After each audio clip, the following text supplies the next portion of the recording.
Skills you're not going to learn in any other dropshipping course. That's what I'm about to talk about today, particularly when it comes to Walmart. So I got the income report for October in one of our newer stores, and you're going to be shocked at what this store made despite missing an entire week. So I'm going to cover all that and a heck of a lot more. I'm super fired up for this. I hope you're fired up. Let's do this.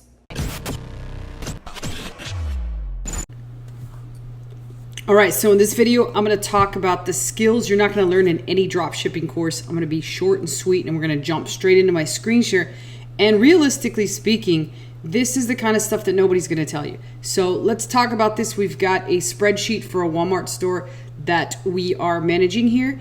And just a reminder, my email is below in the description box in case you do want to talk about how to take your Walmart store to the whole next level. That is either full-on automation and or if you want to do it yourself. I'll kind of show you some of the things that I do. So let's talk about this spreadsheet and what we've got going on here. This was the month of October, which as you can see, it's a newer store. This is going to be month 3 into this store.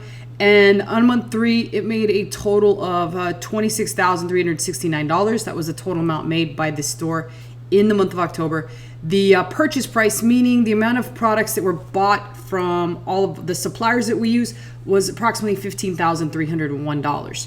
And the fees that Walmart charged were $39.55, so just slightly under $4,000. So total in cost was $19,257, which comes out to an ROI of 36% and a profit of $7,100. And that's pretty good, guys. Like $7,100, where else are you going to get that kind of profit? Is pretty simple to set this up as long as you have the available credit, and that becomes the trick there. So the biggest thing that you're not going to learn, and this is number 1, and then I'll get into number 2, which is really critical on here, and it's why we only made $7,000 in profit. So you might be saying, holy shit, what do you mean why you only made? Yeah, I'm going to get to that in a second, but most critical part is how to manage this with a brand new Walmart store. Walmart is constantly changing their rules for new sellers, and therefore they have all different types of payment holds. And really, at the end of the day, they're just wanting to gauge to see what kind of seller you are. So they want to know, can this seller maintain being able to send out all this stuff, especially since they are merchant fulfilling? Can they maintain that level? And if not, let's hold the money back in case we have to refund the customers because this person, this salesperson, the store itself could turn out to just be a crappy ass vendor, right? And we made the mistake of letting them in, even though they do have ridiculous rules to allow you in. So it's an obstacle in itself to get a approved Walmart store. I get it. I know a lot of people out there like, how do I get this done? I haven't been able to get it done. Yeah, it's not easy, especially during this time of year because it is Q4. So they get a little bit more strict about who they allow into the platform. But if you're already in there, tremendous, right? You're going to make some money.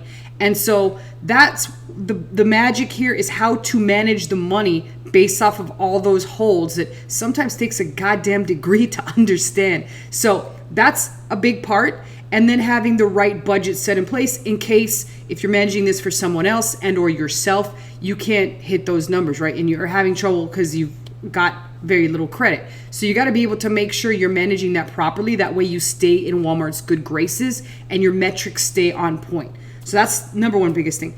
But perhaps the second thing that you will 100% run into no matter what kind of seller you are on the platform is the simple fact that you can never tell when shit's going to happen. And what I mean by that is that on this particular store, we got a suspension about mid-month, and that suspension lasted an entire week. And the reason for that, it was cited as a trust and safety issue. Now, what does that usually mean? Well, that is Walmart's version of Amazon's prop section, whatever. I even forget the name of it, but it's the COC. It's the COC.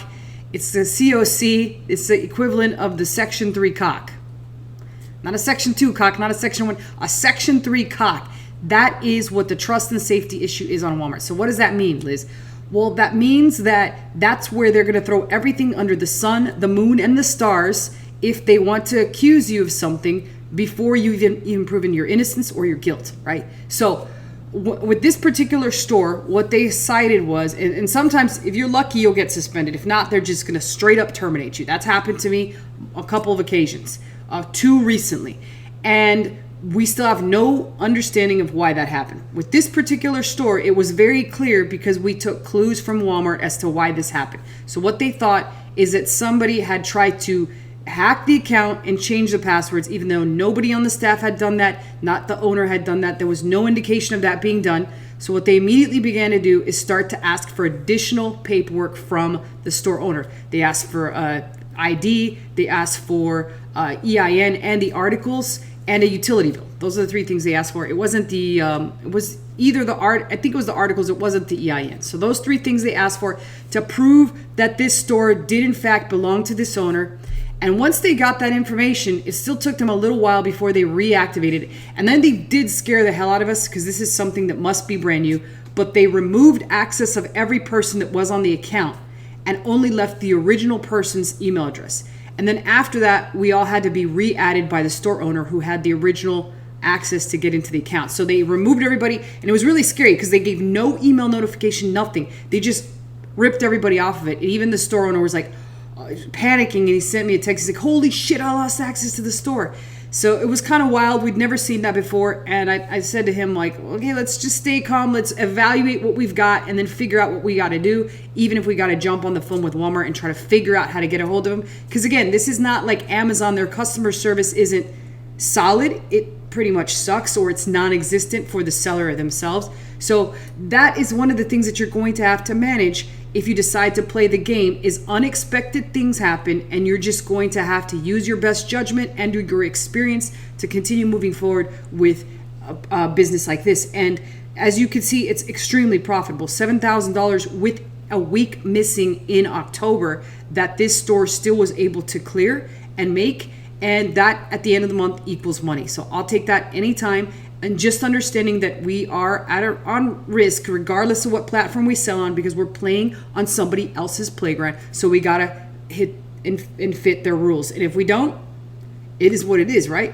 So that's pretty much it for skills you weren't learned from any other drop shipping course. If you have any questions or comments, post them below. And remember, my email is below in case you do want to talk about how to either have this done for you or have a hand doing it yourself. I'll see you guys next time.